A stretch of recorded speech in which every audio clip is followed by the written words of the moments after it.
दो पुलिस इस exchange of fire में 2 पुलिस वाले इंजर्ड हो गए।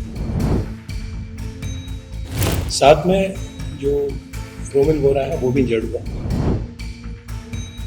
रोमिल के पास से एक नोरिनको ब्रांड का वेपन विद कार्ट्रिजेस बरामद हुआ है।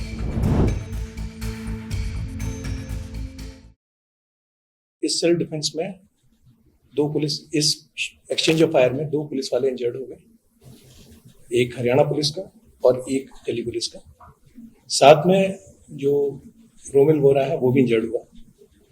इन तीनों इंजर्ड को इमीडिएटली जो गाड़ी हमारी सरकारी गाड़ी थी उसमें डाल के मैक्स साकेत ले जाए गए, जहाँ पे रोमिल वोरा की डेथ हो गई और जो हमारे 2 ऑफिसर्स हैं हरियाणा पुलिस और दिल्ली पुलिस की वो सेफ है। इसमें मल्टीपल गोलियां दोनों तरफ से फायर की गई थी। रोमिल के पास से एक नोरिनको ब्रांड का वेपन विद कार्ट्रिजेस बरामद हुआ है। एक स्प्लेंडर काले रंग की गाड़ी जिसमें वो आ रहा था वो भी मौके से मिली है। उसमें नंबर प्लेट नहीं है, उसके number engine number chassis number भी रब किए हुए हैं।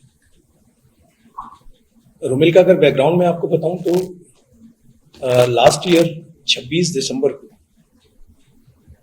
हरियाणा में एक यमुनानगर में ट्रिपल मर्डर हुआ था, जिसमें एक शराब व्यापारी पंकज मलिक और उसके साथ उसके 2 एसोसिएट्स वीरेंद्र और अर्जुन मलिक, इन तीनों को बड़े ब्रूटली रोमिल और उसके 2 एसोसिएट्स उन्होंने मारा था। शुभम पंडित और हेमंत, ये तीनों इसमें वांछित चल रहे थे, वांटेड चल रहे थे। और अभी 13 जून को भी इन्होंने यमुनानगर के एरिया में ही कस्बा शाहबाद में एक शराब व्यापारी शांतनु, उसको बड़े ब्रूटली गोलियों से मार दिया। इसके अलावा वो और कई सारे केसेस में वांटेड था, जहां पर लिकर वेंट्स और लिकर के जो व्यापारी थे उनसे वो एक्सटॉर्शन करता था या वहां फायरिंग करता था। इसमें information, basic information, initial information Haryana police से आई थी और हरियाणा पुलिस ने हमारी जो काउंटर इंटेलिजेंस की टीम है जिसको कि डीसीपी मनीषी चंद्रा हेड करते हैं, वो और उनको असिस्ट अलाप पटेल कर रहे थे, इनको ये बेसिक इंफॉर्मेशन मिली थी और ये सारा ऑपरेशन इन्हीं की सुपरविजन में। Thank you.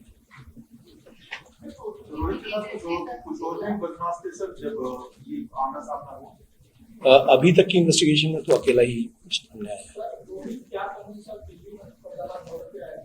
रोमिल के बारे में जो इन्फॉर्मेशन थी वो ये थी कि ये मूवमेंट हरियाणा एसटीएफ इसको ट्रैक कर रही थी और इन्फॉर्मेशन थी कि ये दिल्ली बॉर्डर क्रॉस करके या तो दिल्ली में कोई वारदात करेगा या फिर दूसरी तरफ हरियाणा में जाके फिर से यमुनानगर, मतलब जो दिल्ली बॉर्डर क्रॉस कर लेते हैं उसके बाद जो हरियाणा का एरिया आता है वहां पे कोई वारदात करने की कोशिश करें। प्राइवेट फेसी जो अभी तक हमको पता चला है 9 केसेस करीब जिनमें ये पहले आ चुका है। देखिए, इस पूरे कार्टेल के पीछे हाथ है नौनी राणा का।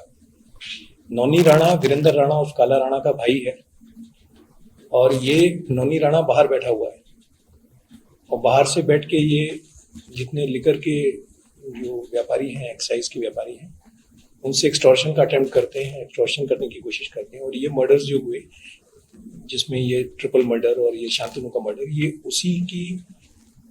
उसी अटेम्प्ट में इनके नेफेरियस एक्टिविटीज थी, उसी लिए ये मर्डर किए गए थे।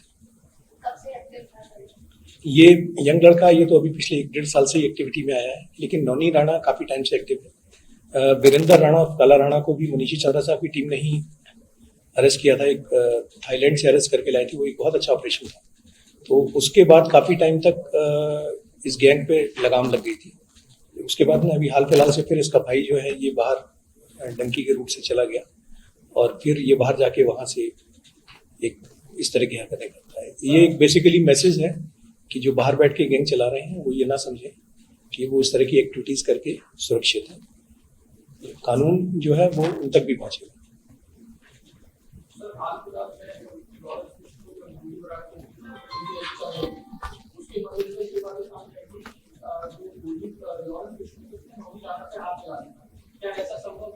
ये कयास वाली बातें हैं, इसमें कोई कमेंट करना ठीक नहीं होगा। मैटर ऑफ इन्वेस्टिगेशन है प्लीज। इस पे 3 लाख का इनाम था जो कि हरियाणा से था। दिल्ली में आर्म्स एक्ट का मामला स्पेशल सेल में ही दर्ज था। मनीष आप बताना चाहेंगे?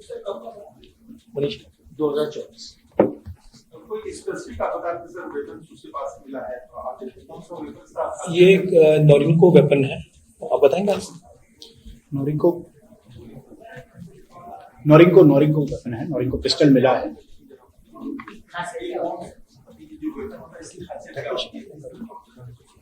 ये एक टर्किश वेपन है।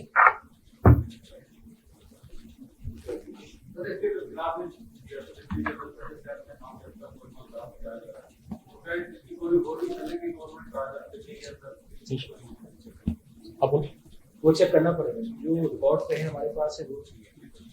अभी सर आर्म्स एक्ट का आया है और बस वो जो मर्डर केसेस है ना, वो 2 मर्डर हैं प्लस जो हरियाणा से मोटा मोटा प्राइमा फेसी पता चला है कि इस पे और भी कई सारे केसेस हैं जिसमें ये मतलब वांछित चल रहा था या कहीं में अरेस्ट होकर भाग रहा था।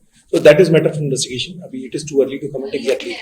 हाँ, वो बाकी केसेस का क्या स्टेटस है उसके बारे में हरियाणा पुलिस बेटर बता पाएगी। सर वीरेंद्र और काला भी तो वो है ना, वीरेंद्र एक ही आदमी है, वीरेंद्र उर्फ काला राणा। उसकी लोकेशन के बारे में कहते हैं कनाडा और यूएस के बीच में शिफ्ट करता रहता है, एग्जैक्टली नहीं कहा जा सकता।